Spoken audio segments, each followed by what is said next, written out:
Saudara, skuad timnas Indonesia telah lengkap dan siap hadapi Arab Saudi dan Irak pada putaran 4 kualifikasi Piala Dunia 2026 zona Asia. 28 pemain telah mengikuti latihan pada Senin malam, termasuk Calvin Verdong, Kevin Dix, dan Martin Pas. Pelatih timnas Patrick Kluivert menyatakan terlepas dari kondisi kebugaran pemain, persiapan timnas sudah cukup baik. Soal kiper timnas Martin Pas siap untuk diturunkan di laga nanti, namun Hernando juga bisa menjadi opsi penjaga gawang utama Kluivert yang juga menekankan pada detail strategi untuk terus dilatih agar bisa dieksekusi dengan sempurna dalam pertandingan. Kluivert menyebut Indonesia hanya berjarak 2 pertandingan menuju sejarah lolos untuk pertama kalinya ke putaran final Piala Dunia. Karenanya pelatih asal Belanda ini meminta anak asuhnya melakukan yang terbaik di 2 laga nanti.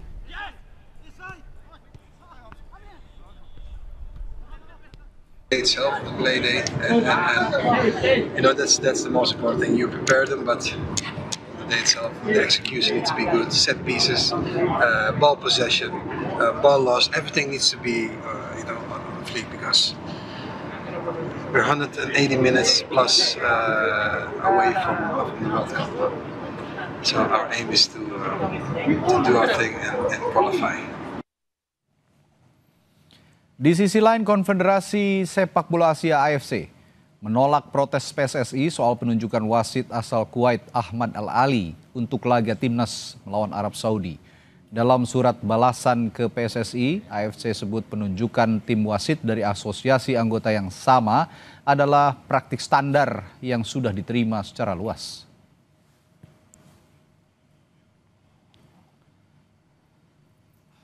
Sebelumnya, PSSI juga sempat melayangkan surat protes meminta agar wasit Ahmad Ali diganti. Alasannya, Ahmad Ali berasal dari Kuwait, negara yang masih satu kawasan dan juga satu rumpun dengan tuan rumah Arab Saudi, sehingga dikhawatirkan tidak netral. Namun AFC mengklaim tidak akan terjadi konflik kepentingan karena wasit yang dipilih merupakan wasit elit AFC yang terlatih dan bertanggung jawab, katanya.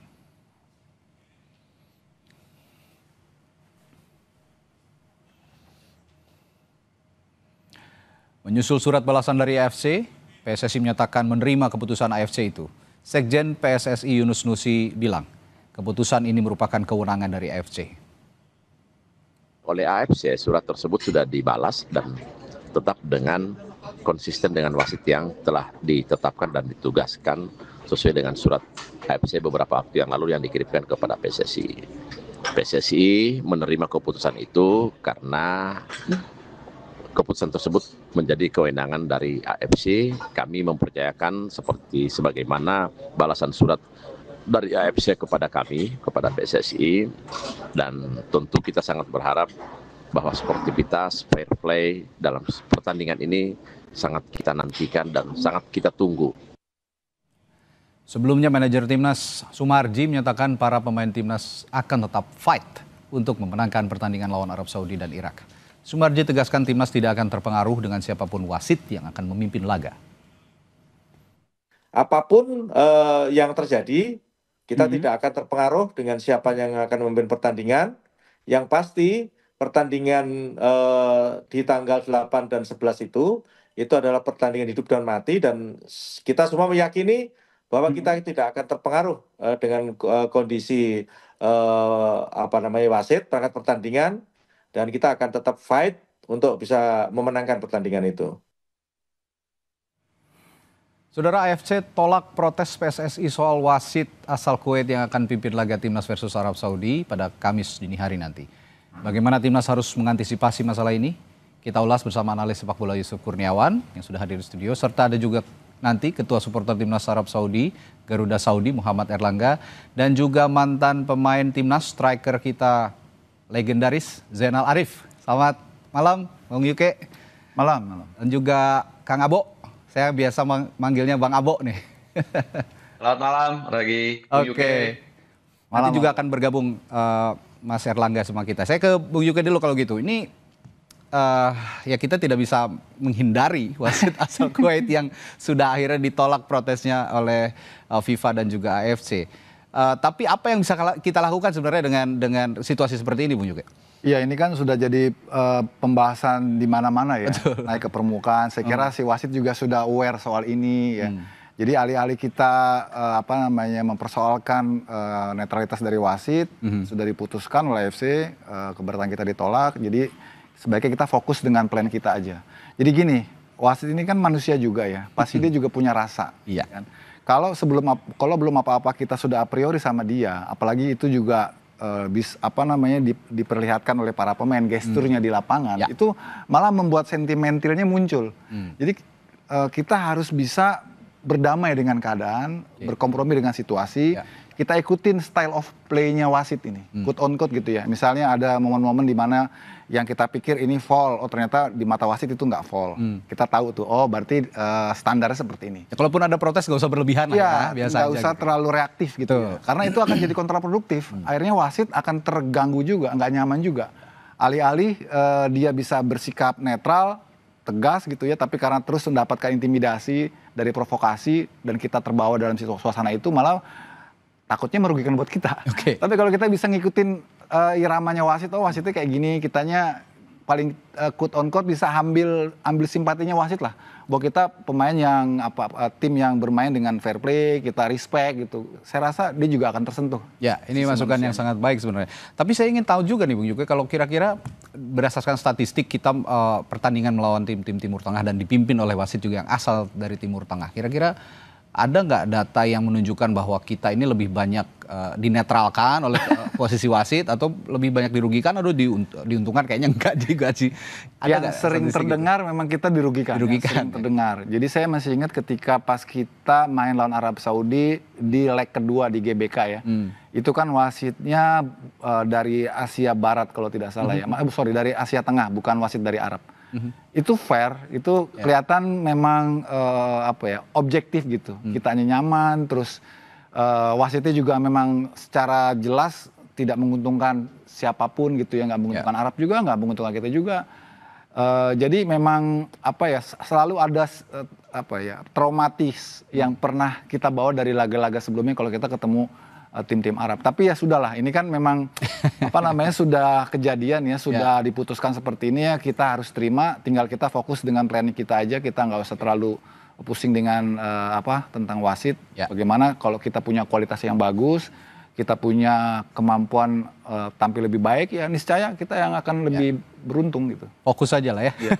Oke, tapi saya tetap akan tanyakan juga ke Bung Abo. Bung Abo, Anda dulu di Timnas Indonesia, saya yakin udah mungkin ratusan atau puluhan ratusan kali bahkan ketemu tim-tim dengan gaya permainannya Timur Tengah, dan plus mungkin juga ada situasi di mana Anda saat menghadapi pertandingan melawan tim Timur Tengah dipimpin oleh wasit yang juga asal Timur Tengah. Ada pengalaman soal ini, bisa diceritakan Bung Abo?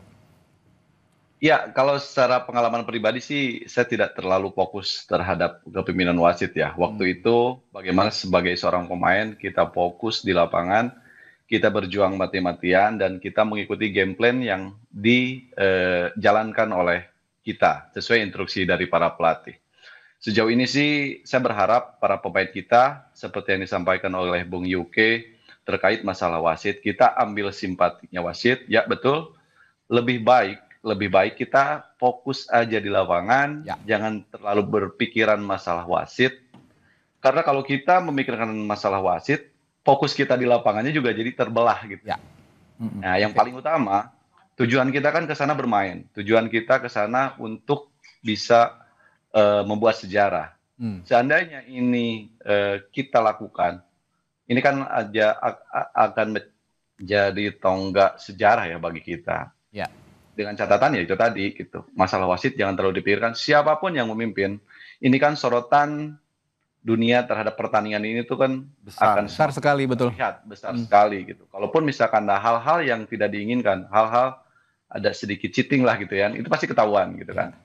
Nah, sebaiknya kita kembali lagi, fokus aja di lapangan, bermain semaksimal mungkin, jalankan game plan yang diharapkan oleh PK, dan saya yakin dan saya masih punya keyakinan bahwa optimisme itu akan bisa kita lakukan bersama. Betul sekali kata Bung Abo tadi bahwa Indonesia dengan progresnya yang luar biasa sekarang jadi sorotan dunia begitu ya Bung Yuke. Sekarang kira banyak juga negara-negara di luar Asia bahkan yang memperhatikan progresnya Indonesia di bidang sepak bola ini. Tapi saya juga ingin tanyakan ke Mas Erlangga yang saat ini ada di Saudi. Selamat malam Mas Erlangga. Selamat sore waktu Saudi. Anda di Jeddah ya saat ini? Saat ini masih di kota saya tinggal di Riyadh, insya Allah. Oh di Riyadh, nanti tapi akan di Jeddah kan pasti ya? Iya, kita akan nyetir 10 tapi jam gini, ke Jeddah. Ya Mas Erlangga saya juga pengen tanya, di dalam negeri, di tanah air kan ramai sekali ini apa publik membicarakan soal kepemimpinan wasit asal Kuwait gitu yang diduga atau dianggap mungkin bisa tidak netral dalam kepemimpinan wasit, ramai juga dibicarakan di lini massa, di media massa begitu. Kalau di Saudinya sendiri ada pembicaraan nggak soal wasit asal Kuwait ini? Kalau yang saya pantau sih nggak ada ya. Nggak ada ya? Maksudnya untuk gamenya sendiri pun juga di sini kan giat bolanya lebih banyak ke arah mendukung klub ya. Jadi untuk tim nasional ya mungkin hanya tidak seperti di Indonesia di segala macam acara berita TV pasti membahas kan. Kalau di sini khusus secara sepak bola mungkin akan membahas. Tapi kalau untuk wasit sendiri kalau dari Saudi tidak ada membahas. Kalau dari kami sih kami berkaca kepada yang sebelumnya gitu. Maksudnya kita jangan terlalu buang-buang tenaga membahas wasit. Kalau misalkan diingat kan waktu pertandingan sebelum lawan Cina itu kan sempat juga tuh, wah kok wasitnya dari UAE. Kita udah pada teriak-teriak. Ternyata wasit Omar Ali itu sangat fair dan akhirnya adalah wasit yang menurut saya wasit dari Arab yang follower Indonesia paling banyak. Gak usah banyak inilah. Gak usah banyak buang-buang tenaga, buang-buang waktu untuk membahas ini juga berlarut-larut gitu loh. Oke, nah ini dari 3 narasumber saya yang saya wawancarai di awal ini ada pesan buat timnas juga. Yang penting fokus dulu aja ke pertandingan dan publik sepak bola Indonesia juga tidak usah terpengaruh lah ya dengan kepemimpinan wasit ini. Fokusnya untuk mendukung permainan yang positif dari timnas Indonesia melawan Arab Saudi nanti. Nah kalau gitu saya beranjak ke taktik yang akan dijalankan ya kalau gitu Bung Yuke. Kita lupakan dulu lah soal wasit. Kita fokus untuk formasi yang akan dilakukan atau diterapkan oleh Coach Patrick Kluivert. Belakangan ini kan juga ramai dibicarakan bahwa Kluivert dengan uji cobanya kemarin lawan Libanon menerapkan 4 back ya di belakang dan itu sebenarnya berhasil nggak berhasil gitu. Ada sisi positifnya tapi ada juga sisi negatifnya. Dan diduga melawan Arab Saudi akan tetap mempertahankan 4 back. Menurut Anda bakal efektif apa enggak? Iya, sayangnya memang ketika kita dapat agenda uji coba September kemarin lawan Cina TP maupun lawan Libanon, lini pertahanan kita nggak keuji. Jadi 4 backnya itu agak useless juga gitu ya.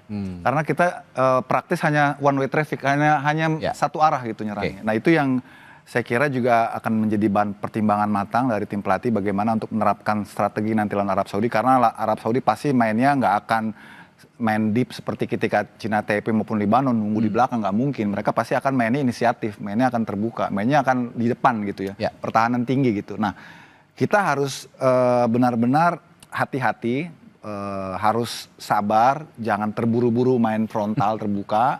Karena Arab Saudi itu punya strength yang luar biasa, ini akan banyak power dan physical yang akan tersaji nanti di laga tersebut. Jadi kitanya harus smart mainnya, lihat momentumnya, temponya, kapan kita harus menyerang, kapan kita harus delay, bagaimana ngatur ritmenya gitu ya. Jadi nggak ngegas terus gitu kan.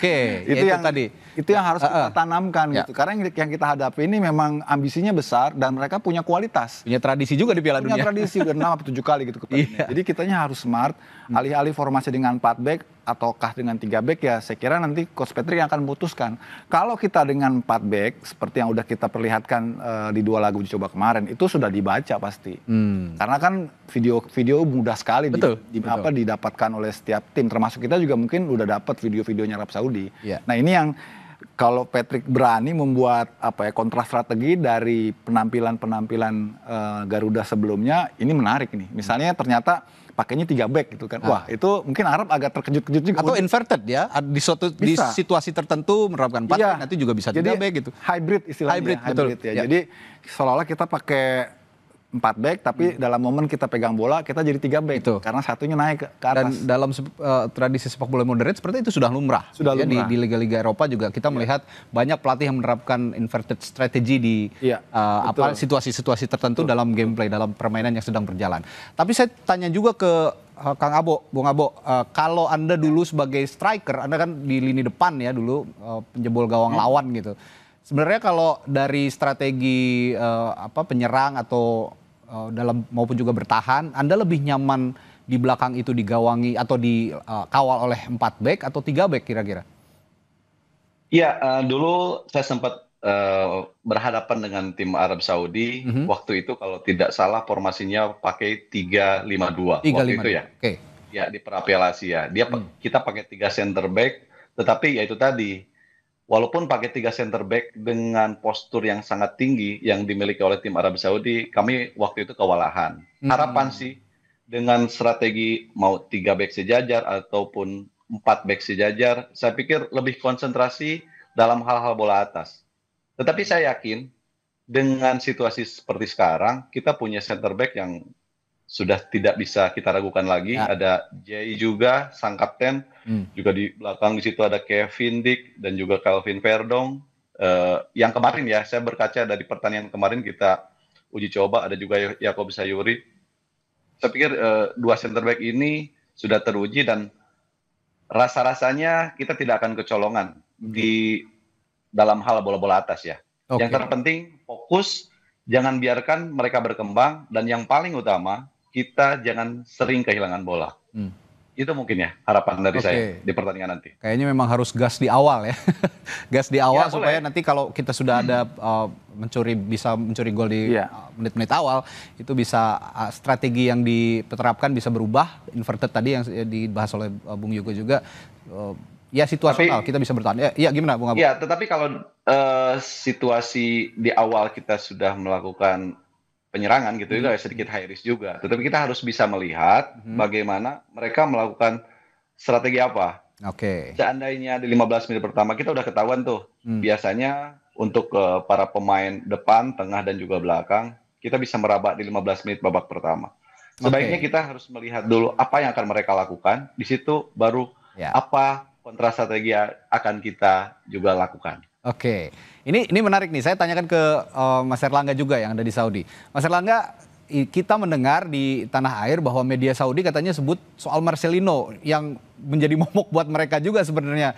Waktu pertandingan sebelumnya melawan Arab Saudi juga Marcelino ini ngacak-ngacak banget, punya peran yang sangat sentral untuk kemenangan Indonesia di kandang Arab Saudi. Nah, kabarnya media Saudi mendengar kabar Marcelino yang tidak bergabung di timnas, mereka senang Mas Riko tidak main. Itu benar apa enggak nih? Enggak ada. Enggak juga ya? Malah berita yang saya tonton kemarin ya, ada program berita yang membahas tentang pertandingan ini, malah mereka fokus kepada kelemahan tim nasional Indonesia. Jadi disebut situ mereka menyebutkan 3 cara untuk mengalahkan Indonesia. Yang pertama adalah mengasih bola kepada Veras, which is strikernya yang sekarang lagi rajin nyetak gol ya di klub, strikernya Al Ahly, dengan cara crossing. Jadi mereka tuh menganggap Indonesia itu lemah di far post. Bola-bola crossing di far post, itu yang mereka sebutkan. Jadi kalau yang saya lihat dari analisanya pundit-pundit yang ada di Saudi adalah mereka akan mencoba mengincar seperti itu. Mereka menganalisa beberapa pertandingan Indonesia yang terakhir, bukan hanya pertandingan persahabatan kemarin aja. Oke. Nah ini juga sepertinya harus juga dicontek, didengar oleh staf kepelatihannya timnas supaya juga bisa diantisipasi. Nah, Bung Yuga, kalau gitu ada faktor lain yang juga ingin saya tanyakan soal beberapa mentalitas beberapa pemain yang sepertinya kalau di PlayStation lagi hijau nih, lagi naik gitu ya. Kayak misalnya Calvin Verdong yang punya catatan positif di Lille gitu ya. Dia sempat menang di Europa League di melawan AS Roma, lalu juga menahan imbang timnya ya, meskipun dia tidak main kemarin lawan PSG sang pemuncak klasmen. Ada juga misalnya pemain-pemain Persib Bandung yang baru saja menang di Champions League Asia ya, melawan Bangkok United 2-0. Ada juga misalnya Go Ahead Eagles yang berhasil menahan NEC Nijmegen gitu. Nah, ini tim-tim yang positif hasilnya dan yang memengaruhi juga mentalitas para pemain timnas ini, apakah juga akan tercermin nanti di pertandingan melawan Arab Saudi? Saya akan tanyakan itu, Bung Yuga, setelah jeda sesaat lagi di Sapa Indonesia Melawan Total bersama kami.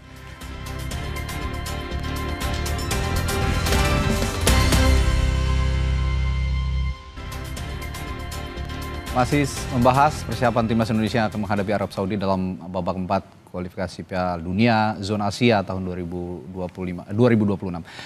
Tadi saya bertanya ke Bung Yuke bahwa mentalitas pemain di klub-klubnya yang punya punya peran penting dan menghasilkan sisi positif begitu ketika timnya menang. Ini akan tercermin nggak sih kira-kira di permainan timnas nanti? Amin ya, semoga aja benar-benar ini vibes-nya bisa terkonversi ya di saat kita memainkan mereka menghadapi Arab Saudi, karena memang level kompetitif mereka ini sedang on fire ya, sedang tinggi-tingginya motivasi mereka, kepercayaan diri mereka sekarang di tim-tim Eropanya itu ada di regular starting gitu kan, jadi itu pasti menambah semangat mereka, confident mereka, dan saya harap ini bisa dimanfaatkan oleh Patrick Kluivert bagaimana caranya supaya mood mereka terjaga, karena mood ini penting. Soalnya mereka datang kan mepet ya, nggak bisa banyak drilling yang dilakukan gitu, kecuali pendekatan dari hati ke hati, memberikan rasa nyaman, pemain-pemain itu relax, enjoy, sehingga performa mereka bisa konsisten ya, baik di klub yang mereka telah tunjukkan kemarin sampai di timnas nanti. Itu yang penting sih. Apalagi di main away gitu ya, bukan away tapi memang venue-nya di luar Indonesia, di Arab Saudi, menghadapi tim Arab Saudi juga. Yang bisa diandalkan tentu saja lini pertahanan kan sebenarnya yang harus diperkuat gitu. Tapi ya itu tadi positifnya lini pertahanan kita, misalnya Bang Jai Ses punya catatan positif di Sassuolo, menang 2 kali pertandingan terakhir menang, tambah juga Calvin Verdong tadi. Tapi saya ingin juga bertanya ke Bung Yuke soal tadi yang disinggung oleh Mas Erlangga, pandit-pandit di Arab Saudi yang justru membahas soal taktik bola-bola crossing dan set piece. Apa yang harus bisa diantisipasi oleh Coach Patrick? Sebetulnya itu udah cerita lama ya. Penyakit kita kan memang bola-bola set piece saat defense. Dan saya kira itu juga sudah disadari betul oleh tim pelatih kita, bagaimana cara mengantisipasi bola-bola crossing, bola-bola set pieces juga. Dan Coach Patrick kan kemarin juga sempat announce ya bahwa itu menjadi perhatian timnya gitu. Nah, sebetulnya dengan kalau pakai formasi 4 back, dengan kita jaga dalam 4 back sejajar, mestinya strategi untuk Arab mainin bola-bola crossing ke far post ini bisa kita eliminasi. Karena kita punya 4 back yang stay gitu ya. Dan kita bisa berharap lah, karena kita punya pemain-pemain yang tinggi ya. J.I. Jazz, kemudian Kevin Dix, kemudian juga Rizky Ridho mungkin nanti yang bisa dimainkan. Mungkin kalau Calvin Verdong nggak tinggi ya, tapi punya kecepatan. Positioningnya dia saat melakukan defending itu sangat bagus. Jadi semoga aja ini benar-benar pemain belakang kita tuh disiplin, terutama penjaga gawang kita nih. Karena salah satu yang paling diharapkan kan bagaimana antisipasi dari penjaga gawang, dalam hal ini mungkin Martin Pas, yang secara visi dia lebih terbuka kan, dia bisa lebih melihat secara full, karena dia yang akan menghadap dia bisa membaca situasi kan. Kalau Martin Pas ini bermainnya benar-benar dalam performa yang baik, karena dia juga sudah pengalaman 2 kali ketemu Arab Saudi, pertama di Jeddah hasilnya 1-1 dan di GBK 2-0, dia punya pengalaman, punya kepercayaan diri, itu yang kita harapkan. Kang Abo, tadi kan Coach Patrick di berita pengantar bilang nih kalau sebenarnya strategi bisa dioptimalkan, tapi dengan waktu yang minim gitu. Ini pemain-pemain abroad juga banyak yang baru datang. Anda punya pengalaman nggak dengan persiapan yang mepet, harus menghadapi pertandingan sepenting seperti yang kita akan hadapi, timnas yang kita akan hadapi beberapa waktu ke depan ini? Ya, dengan waktu yang sangat singkat ini, tidak ada waktu juga untuk mencoba-coba strategi taktikal apa yang akan dilakukan oleh Coach Patrick Kluivert itu. Saya berharap sih di pertandingan nanti game plan atau platform yang sudah selama ini dilakukan dengan hasil uji coba yang sebelumnya ini tetap menjadi patokan bagi Coach Patrick Kluivert. Karena apa? Karena kita juga percaya ya bahwa para pemain belakang kita kayak J.I. Jazz juga udah paham bagaimana caranya mengantisipasi striker yang punya postur tinggi, dan dia sudah teruji di Serie A. Bagaimana dia juga di 2 kali pertandingan sebelumnya dia melakukan clean sheet. Jadi ini tidak apa yang disampaikan oleh media Arab bahwa mereka akan memaksimalkan itu, melakukan crossing, tapi kali ini saya masih optimis dan saya masih punya keyakinan bahwa lini belakang kita bisa mengatasi itu semua. Ya, dan lagi bagus-bagusnya ininya ya, kondisinya seperti sekarang ini. Ya, secara keseluruhan secara keseluruhan juga keseluruhan para pemain sedang dalam tren positif gitu kan di klubnya masing-masing. Oke, saya ke Mas Erlangga. Mas Erlangga, ada bocoran lagi nggak nih kira-kira dari media-media Saudi atau pandit-pandit di Saudi apa yang mereka perhatikan dari timnas Indonesia belakangan ini? Belum terlalu banyak bocoran karena saya juga nonton beritanya sengertinya bahasa Arab yang saya ngerti kan. Tapi bocorannya sih sebenarnya kayak kemarin kan kita sempat dengar ada kabar yang cukup baik buat kita kan waktu dengar Salim Dosari cedera dan kiper utamanya Nawaf Akidi cedera. Cuma ternyata di game terakhir sebelum mereka liganya break mereka sudah sembuh dan sudah dipanggil juga sama coachnya Saudi jadi udah join. Itu sih paling kabar yang kurang baik buat kita karena dua pemain terbaiknya join. Cuma yang bisa saya kasih tahu mungkin bisa dilihat juga ya untuk Falcon Calling ya, kalau kita kan Garuda Calling, kalau mereka kan Green Falcon. Falcon Calling-nya itu sekarang banyak pemain yang di usianya 20-an, Mas. Jadi nama-nama pemain besar yang dulu kita lihat kayak seperti pertandingan sebelumnya seperti Ali Bulaihi dan kawan-kawan itu banyak yang tidak dipanggil. Sekarang banyak yang dipanggil jebolan dari U23 yang memang notabene mereka di liga tuh menit bermainnya banyak. Jadi nggak seperti tren sebelumnya di mana yang dipanggil nama besar ya. Mereka cadangan di klub tapi dipanggil karena nama besar. Yang sekarang ini saya lihat seperti Musab itu number 10-nya sangat bagus di Qadasiyah FC kan. Sebelumnya dia main tahun lalu di Al Shabab dan Al Hilal. Jadi itu malah yang sedikit agak serem gitu ya. Dan juga Saud juga baru datang kan kemarin yang main di RC Lens. Dia juga datang. Ya kita harapkan Calvin Verdong bisa menang duel lagi lawan Saud karena kan sebelumnya kan timnya habis ketemu ya di Liga Prancis. Liga Prancis. Kan Calvin kalau nggak salah timnya menang ya kan lawan timnya Saud kan. Ya jadi mudah-mudahan itu kebawa tren positifnya Verdong bisa nutup Saud lagi karena jujur aja kalau saya lihat sebagai fans sepak bola Liga Saudi, Saud itu pemain terbaik lebih baik daripada Salim Dosari pemain lokal Saudi. Oke, menarik kalau begitu saya tanyakan juga di UK. Head to head antara Verdong dan Saud di Liga Perancis di Ligue 1 akan juga tercermin di pertandingan nanti kira-kira? Ya paling tidak sudah ada pengalamannya dari Kevin Verdong bagaimana cara ngatasin Saud, tapi kita tidak tahu persis ya, kita hanya bisa menduga-duga. Yang jelas kita fokus dengan pemain-pemain kita dan kita percaya bahwa levelnya Verdong dengan pengalaman yang dia miliki harusnya dia sudah confident untuk bisa menyiasati siapapun pemain-pemain dari striker Arab maupun flank-flank khususnya di sisi kanan ya, karena kan Kevin Verdong kan banyak beroperasi di kiri. Cuman yang menarik kalau kita lihat dari formasi belakang ini, Dean James dan Calvin Verdong nih kelihatan sudah nyaman dengan formasi 4 back. Karena di klubnya masing-masing mereka dimainkan sebagai full back kiri. Ini mungkin menjadi salah satu highlight yang barangkali akan jadi pertimbangan sangat oleh Patrick Kluivert mengapa misalnya nanti akan dimainkan dengan 4 back. Termasuk juga dengan Kevin Dix. Di Gladbach juga dia mainnya sebagai center back dengan formasi 4 back. Jadi lebih cenderung ke situ sih. Berarti kalau ada kritik terhadap Coach Patrick, ini kopeh banget sih mainin 4 back. Sebenarnya ada alasannya. Alasannya. Itu tadi, karena pemain-pemain abroad kita yang bermain di Liga-Liga Eropa sudah terbiasa dengan formasi 4 back di belakang. Saya mau tanya juga ke Mas Erlangga nih, soal persiapan supporter timnas sejauh ini bagaimana Mas Erlangga? Tiket udah dipegang semua ya? Alhamdulillah 3 hari terakhir kita kabar baik akhirnya setelah banyak drama.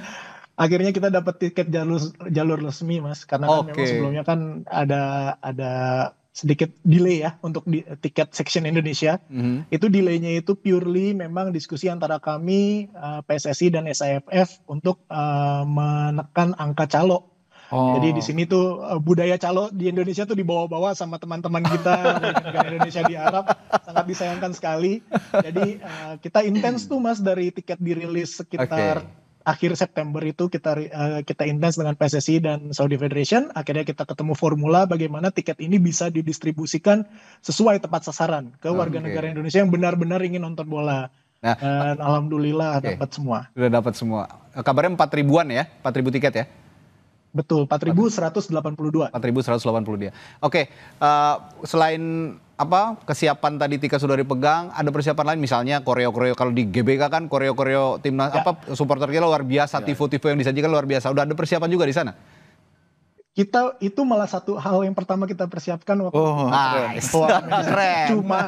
Cuma di sini tuh izinnya 3 lapis. Oke. Jadi pertama izin dari Saudi Federation, habis itu izin dari AFC, dan terakhir izin dari Ministry of Interior. Sekarang udah ke lapis keberapa nih?